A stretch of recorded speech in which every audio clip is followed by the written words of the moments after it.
What's up, y'all? Welcome to the latest episode of Liquid Life, featuring my good friend Topper Luciani, Yo. fellow serial entrepreneur, art lover, and Houston to LA transplant as of about 2.5 months ago. That's how we roll. So welcome to the podcast Thank today. you so much, Preston. I'm so excited to be here. Yeah, I was just reflecting on this, like in LA, it's like to hang out with a friend. Sometimes you're like, hey, just come on my podcast. I feel that. You know, I told you I want to start a podcast too, Yep. or start another podcast. Yep, I did an interview on Topper's older art podcast maybe about a year or so ago. Yeah, almost that much time. So here we are, going from filming that side virtually, and here we are in the flesh. It's so crazy. I'm so grateful for this opportunity, and it's so amazing how these things happen. It's great to chill with you in person. Yeah, in the flesh, baby. In the flesh. We were friends on the internet for a little while. Then Topper came to Word. my exhibition in Houston back in November when he was still living there. And here we are, both at LA Voice. Rocking and rolling. I think I'm here permanently. I don't know. Or maybe I'm back to the Big Apple. I don't know.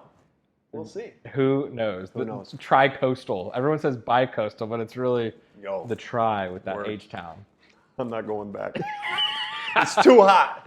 It is insane. It's too hot. It I is like totally the insane. people, I like the vibes, but too hot for the kid. Too hot to handle. One thing that will help the heat is great quality water. Yo! So shall we get into it? Let's do it. Okay, so this is the first time we've had this water on here. This is Summit Spring from Maine. Oh, I was doing a little like research. Poland Spring. Yes, but way better. Do you remember, I don't know if you were too young for this, but there used to be a jingle. I love jingles. by Okay, the way. jingle away, my friend. Poland Spring, what it means to be from Maine. Really? Yeah, that was my jam. Okay, well, what is Summit Spring's jingle then? Also what it means to be from Maine. Just steal it. Yeah, exactly. Now I gotta ask because I have tons of microplastics in my nutsack. Do we have fucking? Well, yes. You know, here's the deal though. Most water brands that are selling you bottled water in plastic are purified tap water sources. I am more concerned with what water is actually in the vessel rather than the vessel itself. Really? So first and foremost is the quality of the water. Secondly, of course, is the vessel. Yeah. Of course, I'd prefer it in glass, but there's this big study that came out a month ago saying there's actually more microplastics in glass beverages than Get the plastic. fuck out of here. Because the painted caps are transported in these bags. They rub together. Once the cap is bottled on the glass, the Too paint much. falls into. It's all too much. It's pretty wild. It's and all so, too much for me. well, cheers to this. Cheers, yo. Thank Summit you. Spring, Maine. This is the only water in the world, well, actually in the United States, this is more of a common practice in Europe, that can be marketed as raw and sold as raw. There is no filtration Raw that dog. happens with this water. Come on. Yep. Wow. So they don't put the Alex Jones RFK tetrazine. in the There's water. no tetrazine in the water. What is tetrazine? Tetrazine, that is a chemical, and it can be found in more municipal supplies because all of these chemicals, all these pharmaceuticals that people are ingesting in America, we are addicted to pharmaceuticals, Yeah. ends up being excreted in urine oftentimes and then ends back up in municipal water supply Yo. systems. And so that's why you usually want to be So drinking. they're not putting the tetrazine in the water like fluoride. So fluoride, they're adding fluoride to the water. Anything else? Chlorine, chloramines to remove bacteria, parasites, viruses. Okay. But the fluoride is an essential mineral. But in living water sources, you're getting calcium fluoride or sodium fluoride, which are less bioavailable. With the fluoride, they're adding to these municipal systems in order to increase teeth health. This is fluorosilicic acid, which is oftentimes a byproduct of producing aluminum. And so these chemical manufacturing companies most likely lobby and pay off local municipalities to continue buying the fluoride because it's good for your teeth.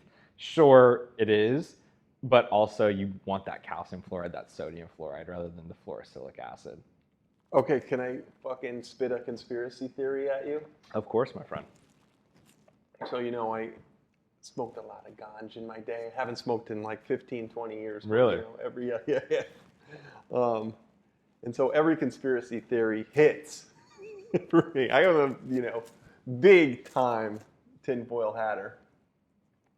And I've heard that like they put the fluoride in the water in order to calcify your pineal gland. Yes. What's your take on it, baby? So I see both sides of it, and like there's a good thing to be able to see both sides, and it's also challenging because it's hard to take a hard stance. With the calcification of the pineal gland, that is 100% true. And so your pineal gland is your connection to God. With DMT, like this is what produces DMT. This produces spiritual connection and also connection with others. It's your intuition. It's your third eye. Mine's a fucking pebble.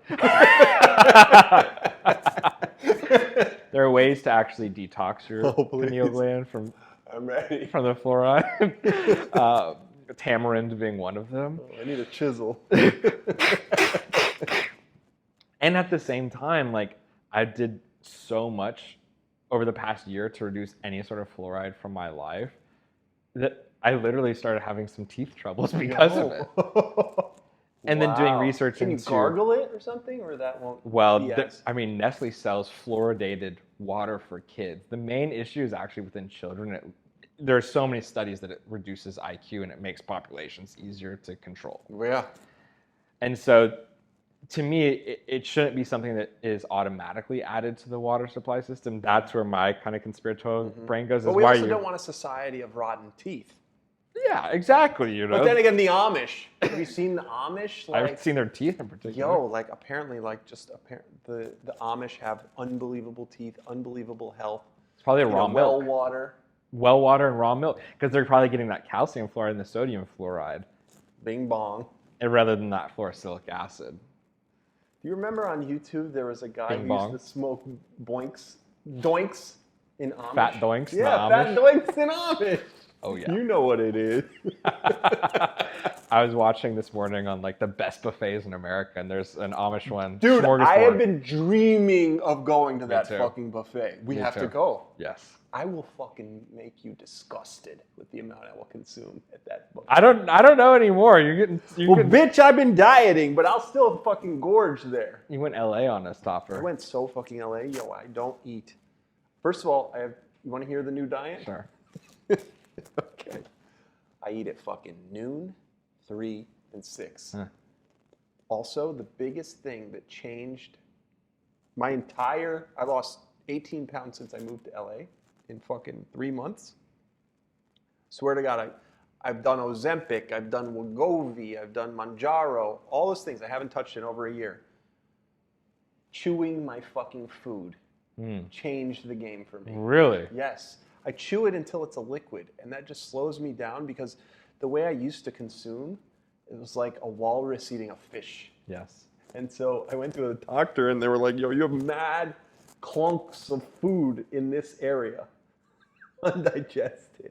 You're not chewing, are you? I was like, no, I guess I don't chew.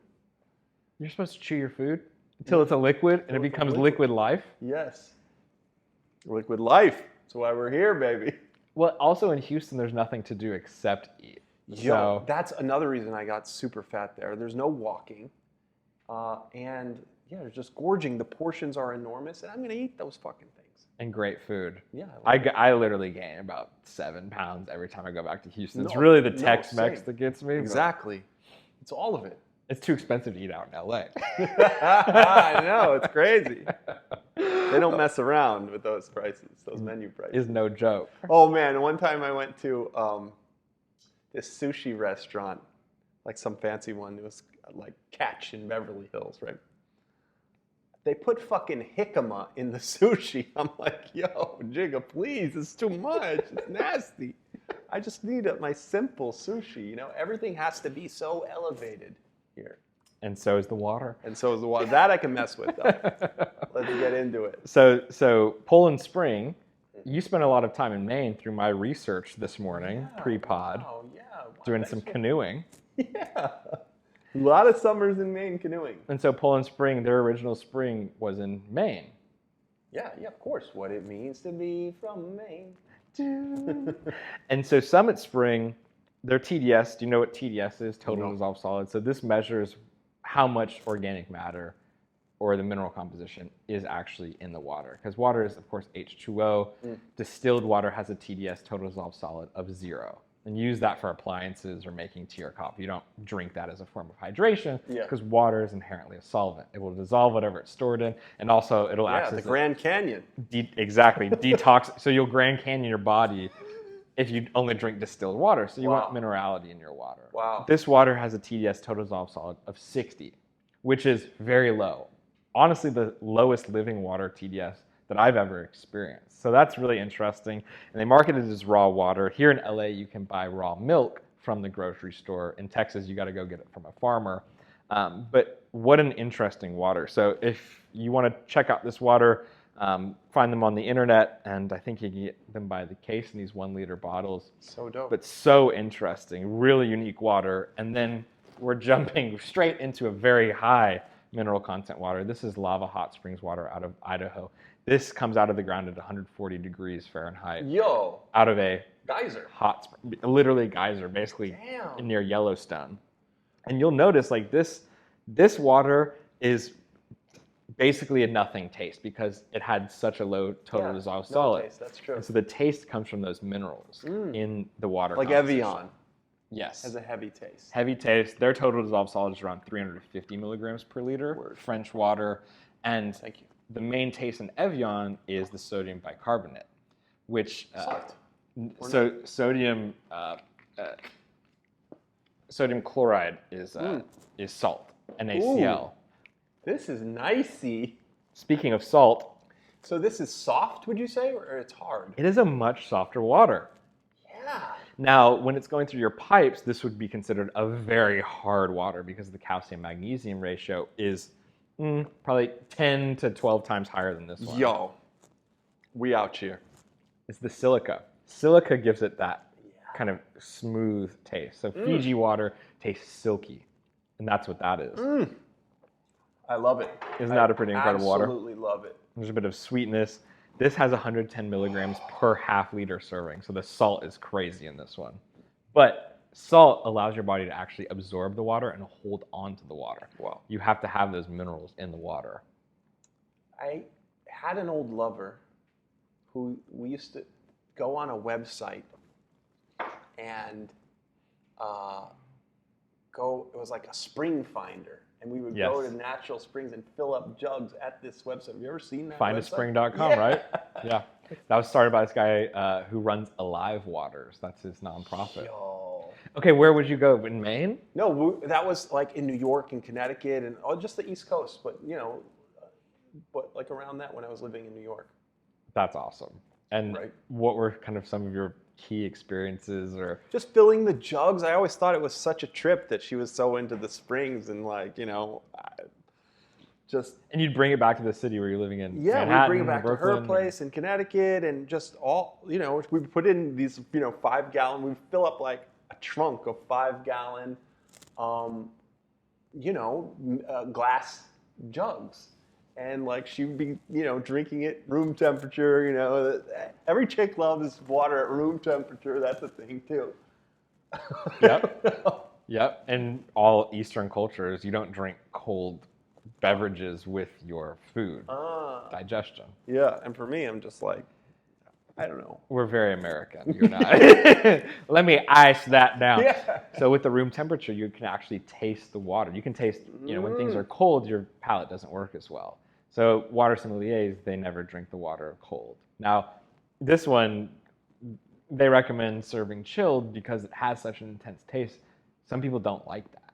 And so you'll lose a lot of that intensity when you have a chilled high mineral water. I definitely could see that with this one. Like that one I would dibble-de-dabble with. Dibble-de-dabble. Exactly. Okay, so you have a new business here in LA. Yeah, you want to talk about it? Yeah, let's do it. Speaking of water, so basically, I wanted to really do something that is kind of outdoorsy and help people with their yards because, I wanted to move away from apparel. And so I thought, where can I add value? And I always had the problem. I don't know if you went to my house in Houston, but we had a yard. And I fucking hated mowing the lawn. I hated mowing the lawn and watering the grass all the doo-dah day. So tying it into the water, I researched and got into what's the solution? It's artificial grass. And so I started a little company here in Los Angeles selling artificial grass. And it's the fucking no-mow zone, baby. No watering, no mowing. And it's just a convenient aspect of everyday life. And that's just, the problem that I'm solving and the thing that I like doing. It's a little bit better to install turf in the LA climate than the Houston climate. Oh my goodness, absolutely. But it's really exploding everywhere around the country, especially in Texas. Why do you think it's exploding so California. much? Is the water cost? Is the maintenance? It's not so much the cost of the water. It's it's just regulations around the water. It's the people's individual footprint and people's just the convenience factor. At the end of the day, why is Amazon, the best place, why people turn to Amazon for all their goods, and why is Walgreens going out of business? By golly, it's more convenient to press that button. And so why turf is, in my opinion, exploding is just that convenience of, all right, the thing looks great all the time. You don't have to water it. You don't have to mow it. And, it continues to stay green. And it lasts for 16, 20 years. So. Gotcha. And what do you think about the conspiratorial side, this idea of grounding and you losing that grounding because turf is made of plastic, yeah. right? Yeah. I think I love grounding. I think that it's necessary to perhaps keep a patch of earth for a little bit of grounding. This is your grounding patch. Yeah, exactly. A grounding patch. I like to sit on lawns and sit on the floor and meditate. So like my what the hell is this? Posterior? No, I'm thinking about my chakra. What chakra is my ass and my dick assist? Your root. My root chakra. Yeah. I like to connect the root chakra right to the ground. Yeah. I don't do it every day, as you can probably tell, but that's the vibe. But So, grounding with the feet is good too. have you had people ask you about this in LA yet? Oh man, yeah, they've asked me about the microplastics, asked me about the PFAS, asked me about the the seepage, all these sort of things. And our turf is PFAS free, and it doesn't have crumb rubber, which is like a very toxic element or toxic thing made from used tires that they used to put in turf 20, 30 years ago. And that reputation still exists. But we're working hard to kind of make a more environmentally friendly turf. And I think the water usage, the less water usage through maintaining turf is better for the environment than the potential microplastics that may seep into the earth. Interesting. We don't have a yard yet in LA, but when we do, Come to me for the wholesale. you know what I mean? It's it's definitely an interesting business to be in, Totally. and the name Topper's Turf is quite great. I was shocked. You were like, "Hey, I'm moving to LA and I started a turf business." I'm like, "Didn't you just move to Houston and create this fashion empire with used vintage clothing wholesale?" I'm like, "Okay, Topper, I see that serial entrepreneur nature in you." Were you always starting businesses when you were young and that kind of carried on through life? Yeah, well, I like to say I'm completely unhireable, so I had to kind of find a new way to hustle. And ultimately, found a way to kind of make Good Fare a business that served used clothing to other parts of the world where 70% of the world's population wears Western style used clothing. So tried to kind of make that a connection, but at the end of the day, it couldn't scale the way I wanted to scale a business. And so I took a lot of all the learnings from that to translate into this turf. And I can kind of get into the business fundamentals of it, but ultimately it's all about the consumer and who I want to help. It's all about service. Service, baby. I'm here. In the service. Bang dude. my line.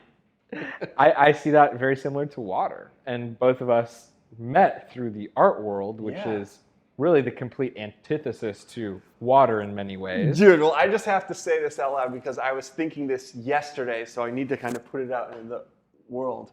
all of my businesses, all companies that I'm involved with, any brand that I'm building, I truly consider a performance art piece.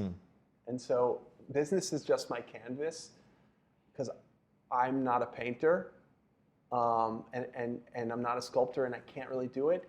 But I have the heart of an artist and all of my dreams and aspirations are art related. Well, that's a very post-war Holian gesture, right? Yeah. Each new series, each new body of work for you is, in a way, a new business. Yeah. And he famously said the best form of art is making money. I'm really bad at that. Warhol is pretty good at it. He's amazing at it. And so, of course, I don't totally agree with that. I see it as a conceptual work, a performance. No. And also, entrepreneurship does require so much creativity, so much ingenuity. For me, it's this idea of taking something as an idea and turning it into a reality. Yeah, that's what it's more about. It's that puzzle. It's that human interaction. It's that being of service to humanity, and that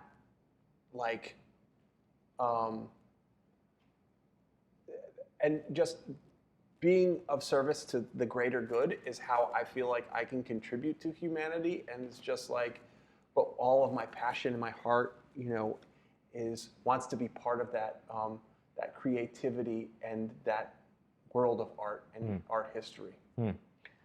And do you collect work? I do a little bit. Yeah. I saw him on Instagram. I'm like, okay, this guy's a pretty cool, successful entrepreneur, art collector. Lives in Houston. I'm from Houston. He lived in New York. I lived in New York. Wow. And here we are. So how did you get into collecting work? Thank you for asking. Oh, yes. How did you get into collecting? Shall we rip into the Sokosani? We have to. Oh, discuss. We're moving into glass, so we have to move into, So in 2011, I was living in Brooklyn, and I saw a lot of galleries, and I was like, what is this art thing? It feels like BS. And as I started to kind of go to every gallery and talk to these artists about what art actually represented to them. I remember this French guy who was wearing a beret in Williamsburg, 2011. I wish I remember the name of the gallery. But he was saying something so deep and so out of pocket of what this painting represented to him. And it was just he was selling the sizzle, not the steak. And I was like, what if I was dumb enough to believe what he is actually saying and, spent that money on this thing? And I was like, then the light bulb went off and I was like, what if I am dumb enough to do that, to support it, to love it? And it was just there was this tension of being you have to be a sucker to support contemporary art because of what it represented and all this. It's no, a kid could do that. All these kind of sayings. And it was just wait a second, what if it really is true? And then I started to think back to Warhol, man, what if I was fucking hanging at Warhol's gallery, at the factory back in the 60s? Would I even recognize the brilliance going on? It's wait a second, Warhol's factory is going on right now, but we can't recognize it. So what if I could? And it was that just lit such a spark inside my soul to the point that it still motivates me today and, have aspirations of creating an art institute. And I also, back to kind of these dreams, one of my biggest art dreams, and I also just want to put it out there, on a podcast, is I want to create colossuses again. I have a vision for an artist that I love, and a sculpture, out in Chesapeake Bay or out in San Francisco Bay or something like that, that is 300, 500 feet, but a contemporary work, something that is perhaps abstract, perhaps something that is really at the cutting edge of what humans are doing today in art, but on an enormous scale. So our, grandchildren and great-great-great-great-grandchildren can look at it and be like, geez, people were, really looking into the future back then. Have you gotten into like the whole old world rabbit hole? No, tell me everything. So like this church back here, there's people that believe that a lot of the architecture that exists today, churches, for example. Yeah, no, there's and a all word for it. Yeah. The something, not Corinthians, but something like that. Anyway, my Instagram reels is just like all this crazy stuff, and then it kind of melds into like, and then my water one is like, this is bad for you, this is bad for you, and then I'm like, all right, well, I'm just gonna go you eat need water. Whataburger. Like at this point, like I can't eat anything; it's all horrible for you. So true. The same thing with like conspiracies on Instagram these days. I'm like, it's all melded into Give me like. one.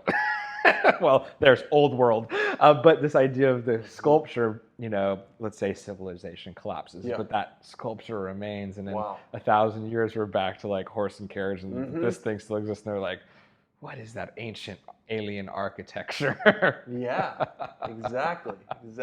The pyramid of Topper Luciani, funded by Turf. Word. Man, it's killing me that I can't remember the name of that. It'll come back. Yeah, totally. And so, I love bubbles. Yes, this is so good. Let's talk about this water. This is from Peru. Whoa, this is really more now. This is from Peru. See. Wow, a little ayahuasca in this sucker. Do you mind if I pour something? Yeah, go for it. Have as much as you want, brother. Thank you. That would be pretty next level to have an ayahuasca pre-made bev. I really do think the future of the beverage industry. I mean, you saw CBD take over the beverage industry about 5 years ago or so. Totally. I really do think that plant medicine being integrated into beverages is going to be much more of a thing going forward. I've heard unbelievable things about ibogaine. Yes. I mean, I don't need it, but the miracles that it's performing. Yes. There's a guy doing it in Kentucky. Have you seen that? I haven't seen the guy in Kentucky, but I've seen Rick Perry and this coalition have got it approved in Texas, out of all places, to begin clinical research. Wow. A lot of it happens in Mexico.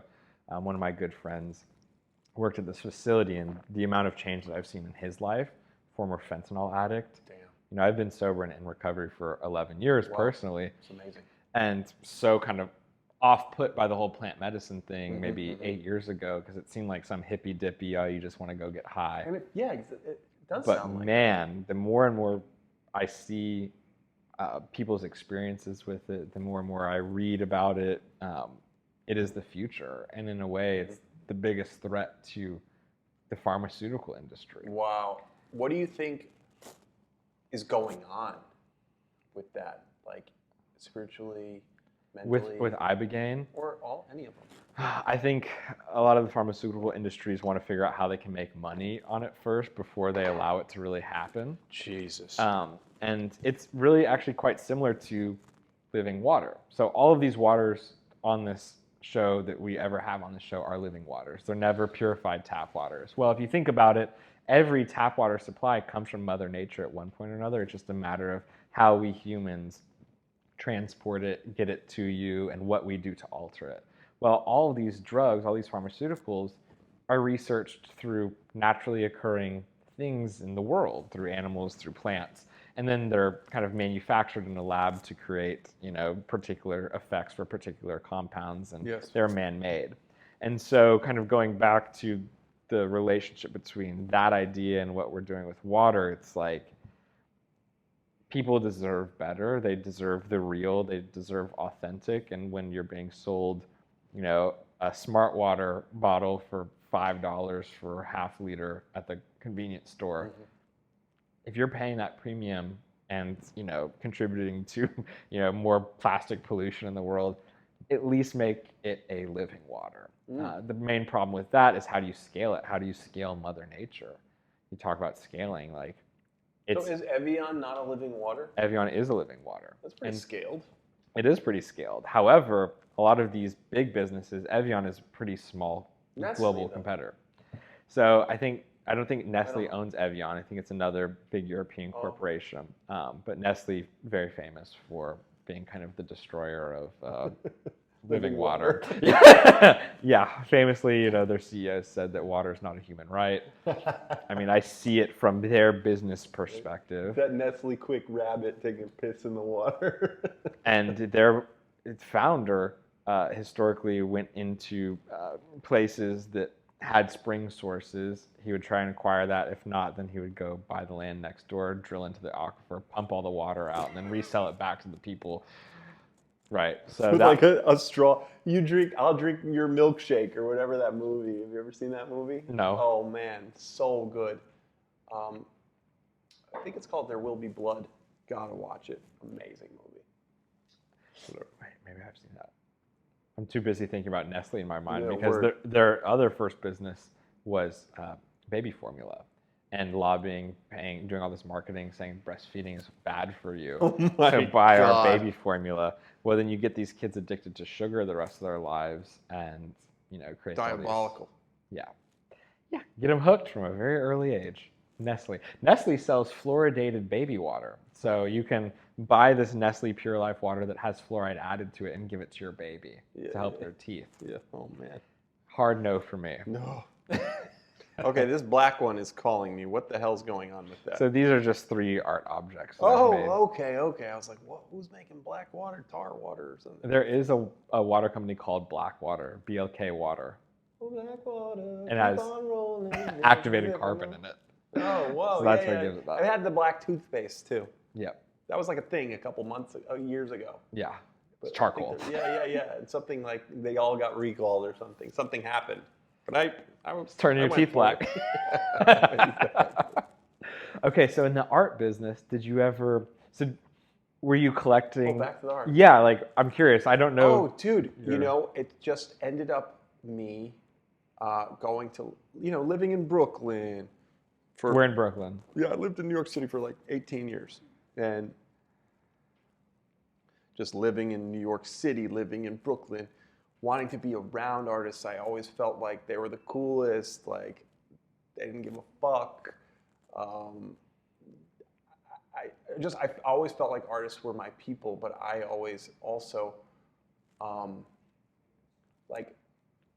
was a little bit more square than artists. So I was like, just think about how I can contribute, and then contribute to that community, contribute to that world through my passion, through my resources, whatevsies. And so it just sent me on a journey of like creating kind of checklists in my mind of like, okay, how do I identify an artist that I believe in? How do I identify art that I appreciate?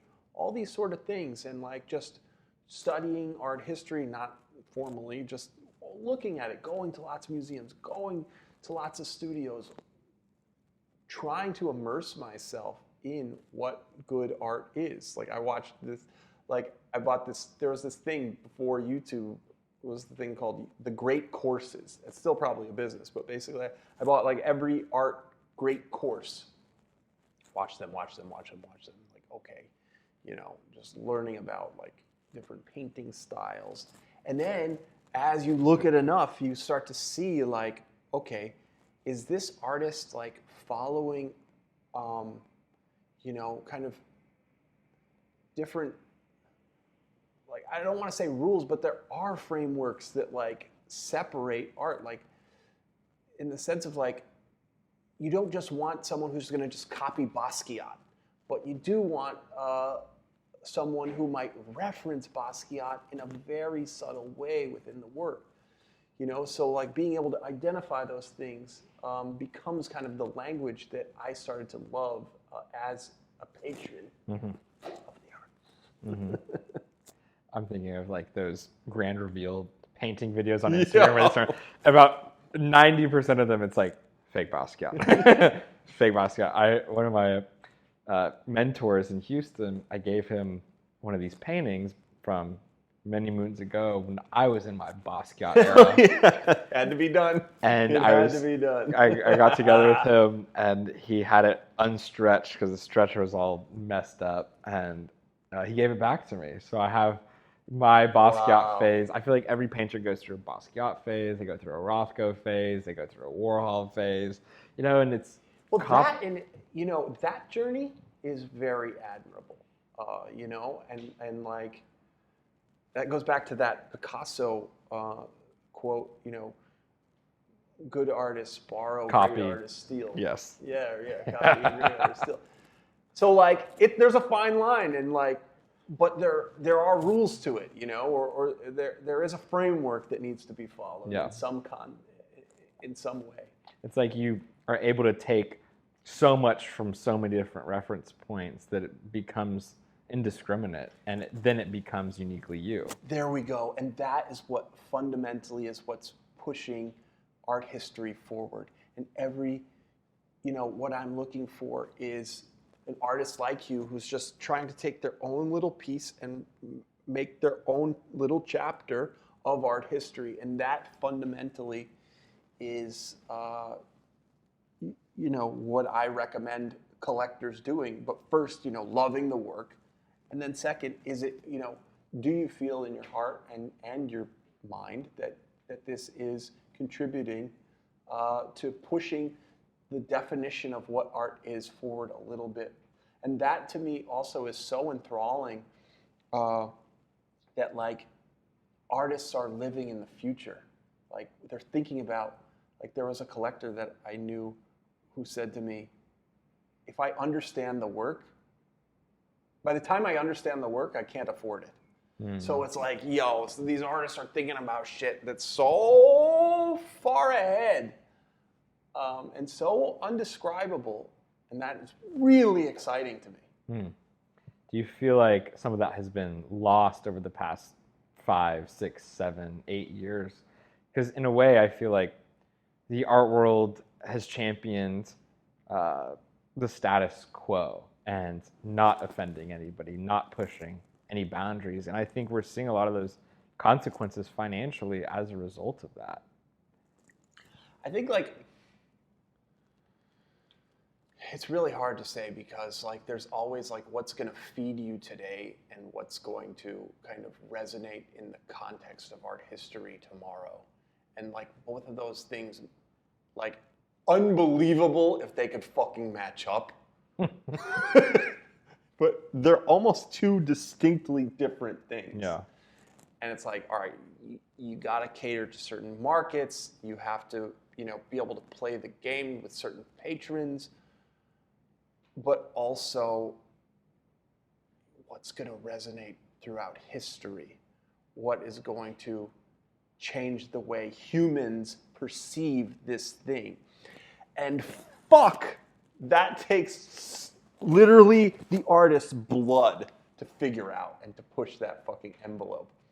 And that's why, like, back to that Nietzsche quote, like, I only read, I'm misquoting, everything I say is a misquote, but basically is a paraphrase. Well, I only read, what is written in, the writer's own blood. And I feel that way with painters. Like, I only fucking want to observe what's fucking painted in the artist's own blood, because that fucking grueling, they don't have to be starving, but the fucking emotions and tension and feeling to get something onto that fucking canvas is what really translates to me and will fucking escalate over time. And I see that, and it doesn't have to be painful. I see it with fucking coons, and it's the most delicious fucking looking thing I've ever seen. But you could tell this motherfucker put his soul into these works. Totally. I love it. Totally. And I think thinking about the entrepreneurship component to it is you invest that, your blood, sweat, and tears into these businesses, and so you respect that in the artist. Yeah. And with Koons, Jeff Koons, for people who might not know, let's say highly debated figure in the art world. In the 90s, when everything was so ugly and kind of trash-y oriented, Jeff was making work that was so perfect, so banal, so mundane, so suburban, but the most perfect, insane, micromanaged, narcissistic version of whatever that seemingly banal object or entity or energy was. And people hated him for that. And also, it was the future. Like you said with that quote, like what is now versus what's going to be feeding you in the future. Wow. Jeff was 10 years, 15, 20, 25 years ahead of his time. And I've been thinking a lot about his gazing ball paintings recently, where he recreates magnificent masterpieces of other people's paintings and has his whole atelier spend a year maybe perfectly recreating these paintings in oil on linen. And then he adds this gazing ball, which is this extremely suburban object found on people's lawns in his hometown rural in Pennsylvania. Exactly. So it all comes back to the Amish. Boinks in Amish. You, Jeff, and I at Smorgasborg. Done. I love that idea. Me too. And thinking about those works actually with these new zipper paintings that I'm working on, because these new zipper paintings that I'm working on, without revealing too much, are going to have a gazing ball-esque concept within the center of the painting. And it's not a gazing ball, it's something else. But this idea to invite the viewer into the perspective they become part of the artwork is, kind of his pitch and his version. And mirror art just is the most cliche, corny thing. You see it at every art fair. It does really well because we're in a selfie-obsessed culture. And it invites the viewer to participate in it. But also I love Jeff because he engaged with the cliche in such a kind of innovative punk rock way. Yeah. When it was so inappropriate to do that. And so counterculture. I mean, he was a stockbroker. He'd run out of money. He lived in a studio apartment in New York, and he'd set it up as his art gallery and have studio visits there. And he had a inflatable mattress that he'd put in the closet, and he would just put that up for his studio visits. And he'd run out of money, go back to Pennsylvania, come back to New York. Legend. I mean, what a weirdo. And he got it done. I had the pleasure of meeting him once and getting a picture with old Jeffy outside of 52 Walker Street or one of the... Down in Tribeca. Yeah, what is the Pace Gallery subsidiary? I don't know. They had this kind of Pace Gallery subsidiary gallery in Tribeca, yeah. So that was one of my New York highlights. Hell yeah. He's a god to me. I freaking love him. And I love his 80s work with the trains, and he had something with mirrors and sponges that just knocked my socks off. I could not explain to you why. But when these works speak to your soul, punch you in the gut, that's what I'm always looking for. That's what I don't know why I don't know why art moves me so much. Maybe we'll lay down on this couch and figure that one out later, but I'm so happy to be talking about it. Have you ever funded any of your businesses with the art you've acquired through the years? No, my whole ethos is never sell. Every piece that I'm acquiring is for my grandchildren. And my aspiration, aside from creating a Colossus, creating the Luciani Institute, is passing on a collection that my grandkids or great-grandkids think of me as someone who was not only eclectic, but I like this concept of being a visionary. And that is the only way I could kind of see myself as a visionary, because I can't look into the crystal ball and do AI. That's just not my skill set, not how my brain works. But I can look at art and think that there's something that my soul can contribute a little bit. I love it. Thanks. I love the Luciani Institute. Sound like my lips to God's kind of like a ears. Mobster. Welcome to the Luciani Institute. Exactly. What would you like to see today? May I interest you in a Jeff Koons experience? Exactly. Where will the Luciani Institute be? I have the piece of land picked out in Vermont. Oh. Yeah. I'm here for that. You gotta go. You gotta definitely Just contribute not some stick work. season. Maple syrup season, baby. You gotta have a I know what you're talking about, I think. Noah Kayan. Yes. Well, it's a period of time, I do believe, that's kind of the end of winter when it starts to rain and get muddy and the ice melts, and mud season. Exactly. Anyway, yeah, I went to Vermont once. It's a great state. Yeah. Shall we get into this Let's last do water, it. my friend? Okay. Care to crack her open? I would love to. I'd be honored. So this is a water from Australia. This is 3 bays. Oh, well, good day, mate. This is a mineral water. Shrimp on the bobby. Yeah, this is their still version, which I am partial to. I was a big sparkling water guy, and then I drank so much sparkling water that I like demineralized my tooth. That's amazing. Because of the carbonic acid the carbonation creates. So back to the still, my friend. Chin chin. This water has quite a smell to it. Dude, I love this one. Yeah. So this has won many, many awards. Jesus. 3 bays. Very high level of chloride, the highest level of chloride, which is not chlorine or chloramines. Sodium chloride is salt, is an essential mineral, but it gives it that unique sweetness, that unique flavor. Yeah, it is sweet. Floral, almost, right? I would say. And the flavor of the water actually changes quite a bit when it's carbonated versus when it's not, because of that carbonic acid, that reaction that happens. And some waters are naturally carbonated, some are effervescent, which means they're slightly carbonated. And so it's just so fascinating to see what Mother Nature pumps out in all these different geological areas. Beyond. And you really notice the difference in taste when you drink these waters kind of back to back. Because big time. This is the only way to do it. I was a little bit apprehensive when I saw all this, but now I've really tasted the difference of all of them. It's fascinating. Yeah. And I think people are really beginning to, of course, think about the food they put in their body, and even more so now thinking about the water they're putting into their body. Great. And I mean, in a place like LA, this is where it's at. yeah. This is where it's at. People are obsessed. Yeah. Awesome. I'll still fucking drink right out of a goddamn hose. I'll drink out of I don't give a rat's ass.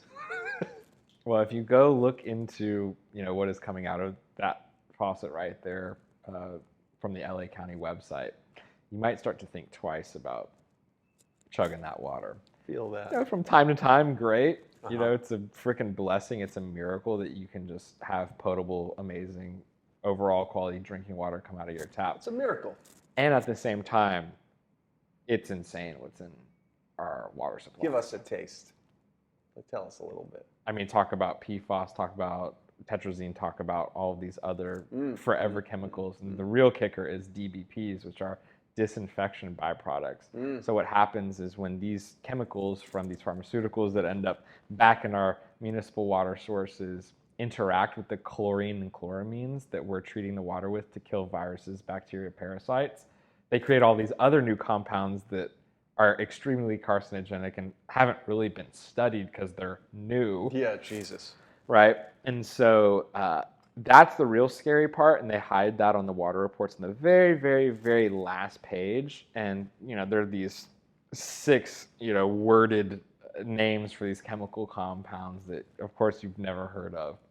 And they're in your water. And the other thing, like in New York, they say, oh, it's the cleanest tap water in the world. Well, in some ways, sure, I see where they're kind of getting that false information from, but thinking about all the pipes, all the infrastructure that water has to go through and how many hundreds of years it's been there, the lead, the heavy metals that you're getting from its actual source, which is, comes from upstate. Yeah, I've seen those which is kind of reservoirs. Good quality water, but then they're adding the fluorosilicic acid and they're over-chlorinating that water. Because a city, they don't want anyone dying from bacteria, parasites, viruses. Blast the hell out of it. So they over-blast it. And so controlling those levels is, we'll see, as people become more aware of what's in their water, I think people's demands will change, not only from a product level, but a governmental perspective as well. Yeah, one fine day. And someone who can kind of crack the code on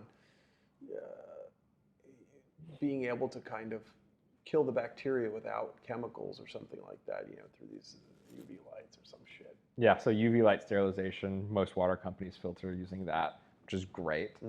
That removes a lot of but to do that at scale is the challenge. Exactly. Because, with bath water versus drinking water, you can kind of get away with more with the bath water, but, municipal systems to have infrastructure that is like pumping in, clean spring water versus your bath water. It's like gray water, toilet water is a little different, right? But it is a blessing to be able. I mean, you could literally go drink out of that toilet. I will. Tappers, toilet water. There's a water company called Tap Water that I've been seeing on Kill Tony a lot lately. Wow. It's like the new liquid death. Oh, that's I'm funny. like, that's a really funny marketing. That is really. I'm telling you exactly what it is. Okay, so for these waters, what was your kind of favorite experience? I like the Australian one first. I like the story behind the geyser second, and then Maine, and then the bubbly. Only because I'm into flat water now, so unbelievable. They were astonishing, and I'm so grateful for you sharing them with me. Yeah, of course. Thank you so much for joining us. No doubt. Do you have anything to plug? toppersturf.com. Hit us on Instagram, and then I'm coming out with a new art podcast called Primary Market. So Primary Market on Instagram. Booyah. That's a great name for a art podcast. Thank you so much. And I'll maybe link below the old podcast. Yeah, Artburn with RJ. I miss you, baby. And I would like to gift you one of these custom artwork bottles. Oh, dude, thank you so much. This middle one has been calling me, man. Awesome. That is the first one I made. Really? Yeah.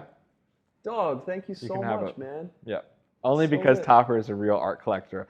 I almost didn't put it out there because I'm like, I know he's going to choose that one, but you have the eye. So this is the first Liquid Life custom water kind of bottle. And I started in fashion, similar to you in many ways. And so these little bottles kind of became my models. Wow. So hopefully we'll have these really high-end art sculptural objects for our bottled water products sometime in the future. Very cool. Yeah, awesome. Thank you so much for joining us. Make sure you. to comment, like, and subscribe. Follow us on all social platforms and check us out on the next episode of Liquid Life. We'll catch you next time. Peace.